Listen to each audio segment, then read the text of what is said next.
first of all, I was supposed to be getting 3 of you together, and you lost a soldier today. Man down. Man down. Thor apparently is the most accident-prone superhero of all But of I them. didn't even know why. I thought he was just detained like at customs or something because he tried to sneak in a surfboard or something. But then I heard that there was like a minor injury. Minor. So I hope he's okay. He's totally fine. It was like a surfing accident. I think he might have gotten some coral that got infected. I mean, we're hearing different stories, but it's like a surfing thing, obviously. It's Chris Hemsworth. Yeah, right. I mean, if anything's going to take him down, it's going to be a surf. Yeah. But this is crazy. You guys, this is insane. All of the worlds together.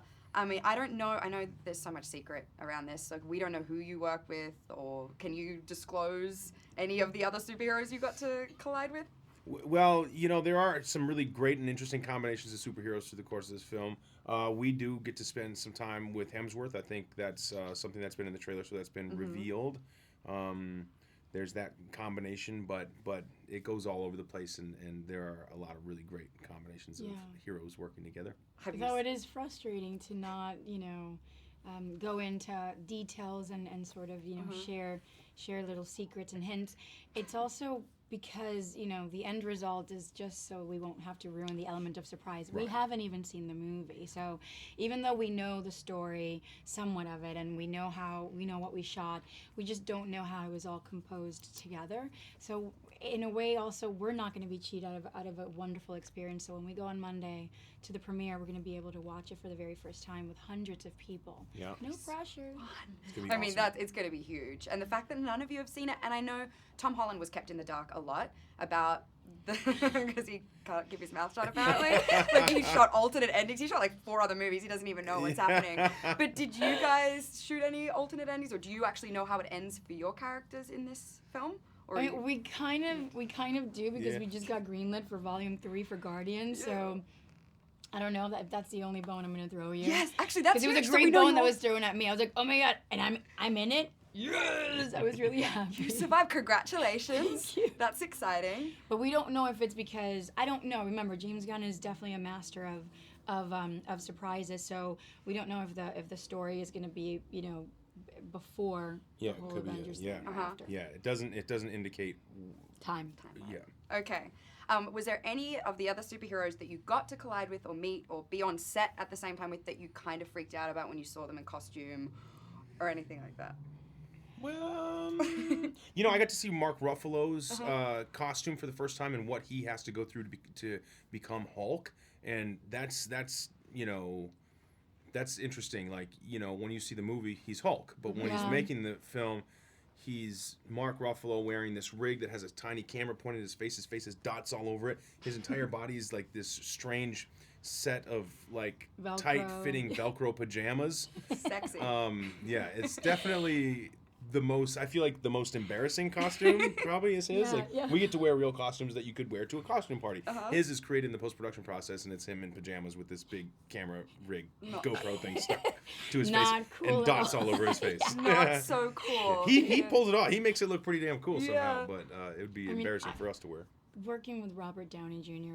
was definitely a treat. I mean, he's the pickup artist, so I got to work with such an iconic actor that also as a person to have followed his journey from being an actor and also being a human being that lived in the public eye, and how he was able to just survive, his adversities and still come out on top is a huge inspiration. And he set a wonderful tone on set. Yeah. He is a true leader, and he set a wonderful tone of he set an example of just camaraderie and love and unity and inclusivity. So we all felt very comfortable it was good. And safe to still be ourselves, and we were a part of the narrative. So it was great. Well, speaking of inclusivity, I think what is incredible about these films, I mean, Black Panther has just broken all the box office records. And then there is so many women in this Avenger films too. Zoe, can you speak a little bit to that about, you guys really being on the forefront and feeling like maybe there is a change? I know there's been a lot of talk around it. No, not that maybe. I think that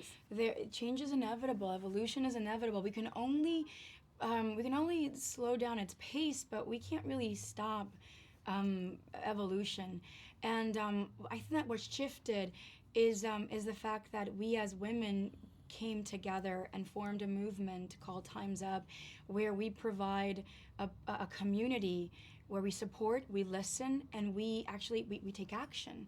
And not only we take action for ourselves, we also encourage our leaders and our colleagues to take action as well in their respective fields. So the moment you decide to say, I'm not going to let this issue go, and I'm actually going to propose a debate, and I'm going to propose a conversation.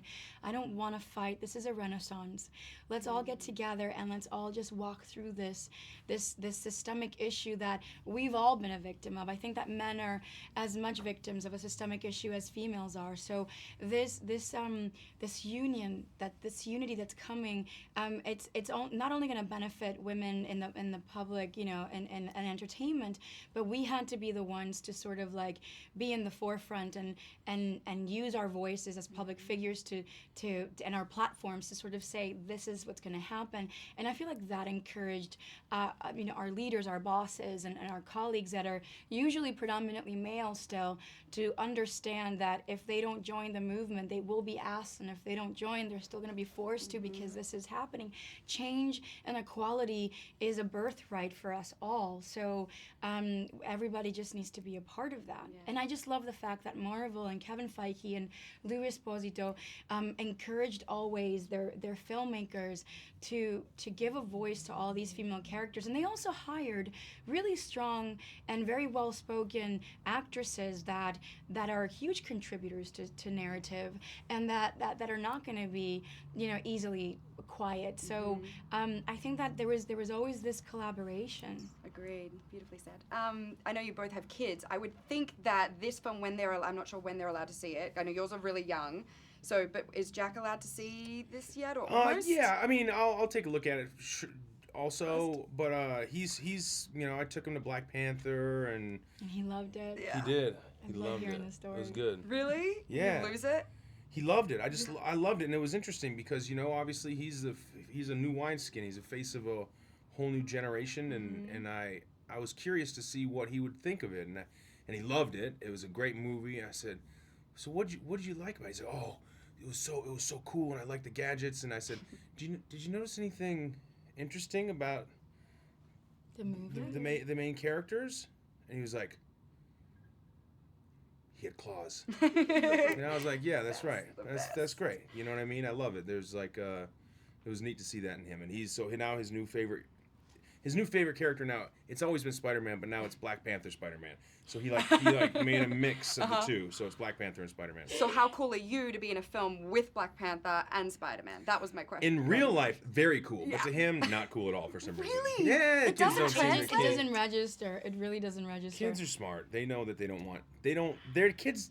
Do any kids ever think their parents are cool? No. Yeah, but my parents have superheroes, and they're not like you're actually superheroes in this film. No, we are in the movies, but he's on the other side of the curtain. They can maybe either that or he's just super aloof, and he probably got that from me. Where did that from?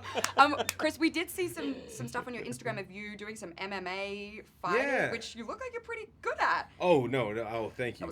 That was a stretch. Yeah. No. Good. I'm be at MMA fighting, but I do love to. I did grow up wrestling, and I do like to practice that stuff as a way to work out. But it was just for a workout. I didn't know if you were training. This face has never been punched. Right. Clearly, you can tell by the way I carry myself. I've never been punched in the face. I was gonna say they don't have the insurance to let you actually do this. No, I don't want to get hit in the face. I think that's where I wouldn't do too well. I was saying to some of the other actors though, these films are crazy hard for you guys because so much is in CGI. There's green screens. Like this takes a lot of imagination. I would think of anything. This is like Oscar-worthy stuff. Like how much you guys have to act. Oh, really wow. imagine. Yeah, yes. I'll prepare my speech. Thank you.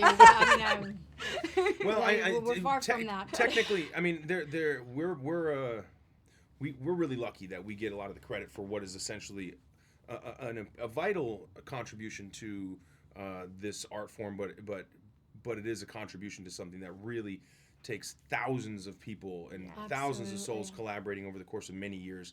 The post-production element of these types of movies is really where the movie is made. And so when we're there on the day, oftentimes we might not see the set that's around us. You know, we might not see what the audience is going to see.